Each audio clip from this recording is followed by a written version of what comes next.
We have a massive Blue Jays trade update to go over today as a brand new report from notable insider Ken Rosenthal has revealed a shocking Bo Bichette trade update. We're going to break down exactly what that update is and discuss what it means for his future in Toronto as he is entering the final year of his contract. Stay tuned for all that in this episode. But before we get into it, quick reminder, hit that subscribe button. We are on the road to 15,000 subscribers. We're getting very close. Our goal is to hit 15K before Christmas. You guys have been crushing it with the support. So if you want to help us towards that goal, make sure to smash that subscribe button. About 71% of you who are watching this video right now aren't subscribed. So scroll down, check, and if you aren't, make sure to hit that button. And Peter is going to be joining with us in this video through a couple clips here, so you'll see that shortly. But ladies and gentlemen, there's been a lot of reports going around. We've seen reports about the Jays pursuing Alex Bregman, about them also pursuing, like we mentioned in our video earlier today, a massive Vladimir Guerrero Jr. contract extension, which is all positive things. We want the Jays to be pursuing these high-end options, these guys like Juan Soto. We saw them acquire Andres Jimenez in a trade. There's a lot of different things that are going on right now surrounding the Jays, but the biggest thing and the biggest question mark, aside from Vladdy's contract extension, is Bo Bichette and his future with the Toronto Blue Jays. And a new report from Ken Rosenthal is dropped, and it is making its rounds on Twitter surrounding the Bo's future and with the Jays.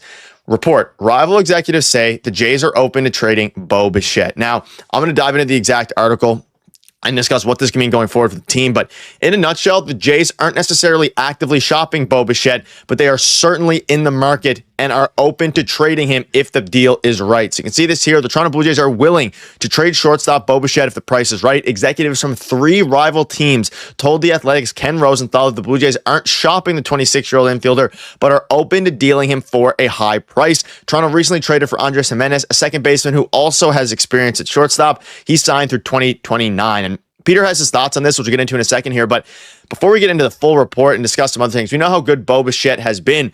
But like the article mentions here, them getting Andres Jimenez at this point plays a huge factor into the Bo Bichette thing, because if they decide to trade him at the deadline or even trade him this offseason, if they get an absolute haul back, then you have a guy who can immediately shift in at a Gold Glove level to the shortstop position in Andres Jimenez. And you also have guys like Will Wagner who can play second base. So it becomes then a very interesting question as to maybe the Andres Jimenez trade was actually setting something bigger up in lieu of Bo Bichette getting shopped this offseason. And Peter has some thoughts on this report. We're going to dive into the exact Ken Rosenthal report in a minute here as well. But I'm going to get Peter's thoughts in right now as well.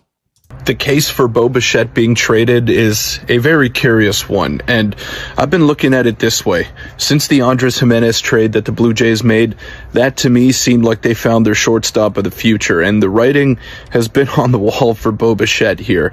Ever since last season when he did that interview with the San Francisco Giants media, and he signified that he'd be open to playing there or just playing anywhere else in general, that to me showed that maybe he's not as committed to Toronto. And then he walked it back by saying he wants to build something special there. He wants to be there long-term with Vladdy. But for me personally, the Blue Jays' priority needs to be re-signing Vladimir Guerrero Jr. That has to be number one. Because if you lose him, not only are you going to lose a lot more baseball games, but you're going to lose fan interest.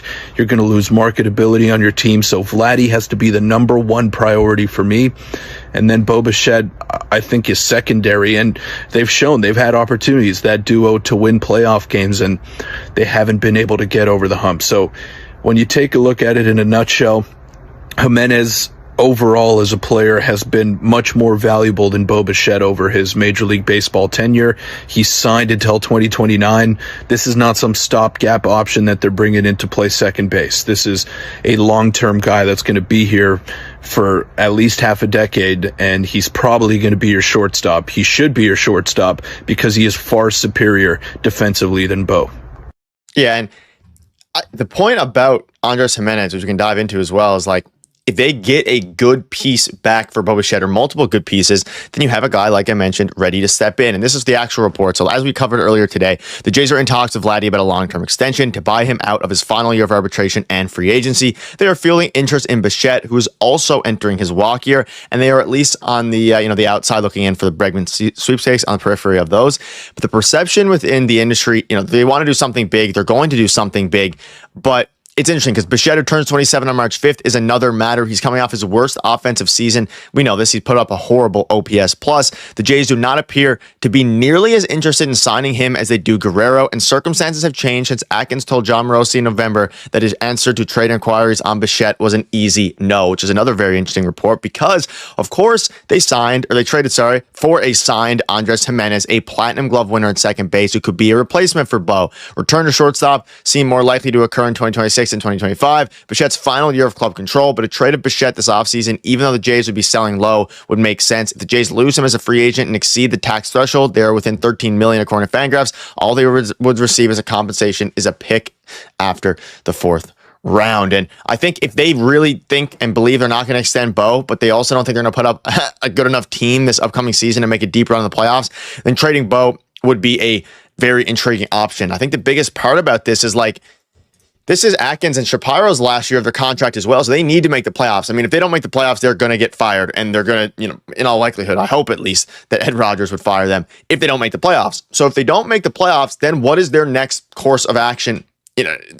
Trading Bo Bichette right now would lower their chances, no matter what you get back, unless you really, win the trade, would be a worse team. The Blue Jays would be a worse team by trading Bo Bichette. So I don't know, and I think that would be the Bo Bichette being traded is Peter Toon's back in there for a second. I think that would be the hesitancy, of Ross Atkins. Why would you go out and trade Bo Bichette in the offseason when this is the last year of your contract and you're trying to make the playoffs, you're trying to make a push? That being said, the Andres Jimenez thing is super interesting, and they do not appear to be shopping Bichette, but executives from 3 rival clubs, granted anonymity for their candor, said the Jays are open to moving him, but only for a high price.